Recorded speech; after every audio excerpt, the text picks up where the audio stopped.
Alors, à moins que vous ne viviez dans une grotte, vous êtes forcément informé de la tentative d'évasion qui a eu lieu dans une prison en République démocratique du Congo à Kinshasa, la prison de Makala. Alors, au cours de cette évasion, il y a beaucoup de choses qui ont été faites, mais il faut savoir que cette prison et ce qui s'est passé, ce n'est pas la première fois que la prison de Makala est dans ce genre de situation et que les évasions de cette ampleur y soient orchestrées. Et donc, j'ai décidé de vous faire un petit résumé de la situation et de vous expliquer globalement et de façon très précise ce qui se passe là-bas dans cette prison à Makala.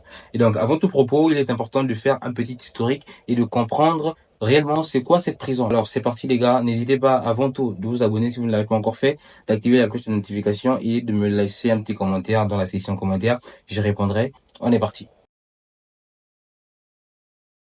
Alors, le centre pénitentiaire de rééducation de Kinshasa, ou encore appelé prison de Makala, est une prison qui a été construite en 1957 à l'époque du Congo belge. Et donc, en termes de capacité, initialement, la prison de Makala est capable de recevoir 1500 détenus maximum. Et il faut savoir que à ce moment-là, la ville de Kinshasa, donc Léopoldville, est une ville qui est constituée d'environ 250 000 personnes. Par rapport à ces proportions-là que la prison a été construite. Et chose très importante à savoir aussi, c'est que Makala est le seul centre de détention de Kinshasa, en dehors d'une Ndolo qui est réservée aux militaires et aux civils inculpés par la justice militaire. Donc, en termes de sécurité dans la prison, alors il faut savoir que la prison de Makala est une prison qui est plus sécurisée que les autres prisons congolaises. D'ailleurs, je pense même que c'est la prison la plus sécurisée en dehors de la prison militaire dont je vous ai parlé il y a quelques minutes. Mais il faut savoir qu'au fil du temps, cette prison a été terriblement critiquée par les ONG telles que la Fondation Bill Clinton pour la paix, qui est une ONG congolaise, qui porte quand même le nom de Bill Clinton, et qui a notamment dénoncé les conditions de détention des prisonniers dans cette dernière.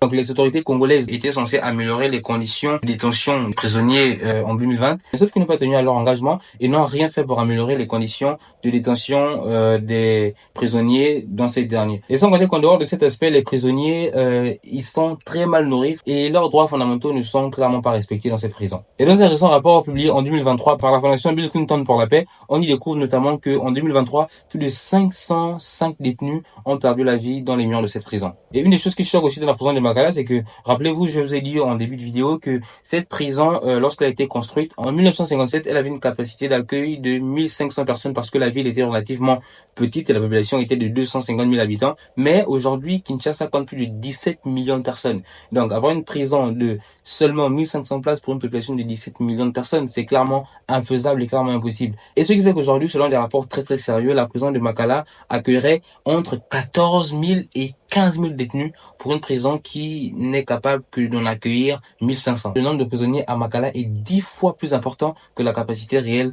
de la prison. Et un autre point très négatif de cette prison, c'est que dans cette prison, en fait, on retrouve une grande partie de personnes qui sont en attente de leur jugement, mais qui peuvent faire des années en prison, justement en attendant de passer devant un tribunal. En 2020, par exemple, la prison comptait 8000 personnes pour environ 94% de ces derniers qui n'étaient toujours pas passés devant la justice. Il faut savoir que, hormis les événements qui se sont récemment passés dans la prison de Makala, c'est pas la première fois que des tentatives ou même des évasions s'y sont produites. Le 17 mai 2017, ce sont ainsi plus de 4600 détenus qui ont réussi à s'évader de la prison, dont des prisonniers extrêmement dangereux. Et c'était la première évasion massive de cette prison. Plus de 4600 détenus ont réussi à s'évader de la prison de Makala. Et aujourd'hui, comme vous le savez, une tentative a encore eu lieu dans la nuit du 1er au 2 septembre. Et au cours de cette dernière, 130 personnes auraient perdu la vie. Donc à l'heure actuelle, les autorités congolaises ont assuré de faire de leur mieux afin de trouver les raisons justement de cette tentative d'évasion. Trouver les raisons d'une évasion, c'est très ironique. Donc voilà, les autorités congolaises sont actuellement sur cette affaire. Nous espérons que l'enquête avancera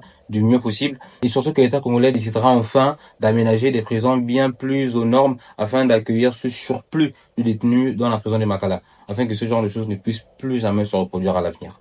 Donc voilà les amis, merci d'avoir regardé cette vidéo et n'oubliez pas de vous abonner pour ceux qui ne l'ont pas encore fait. À la prochaine.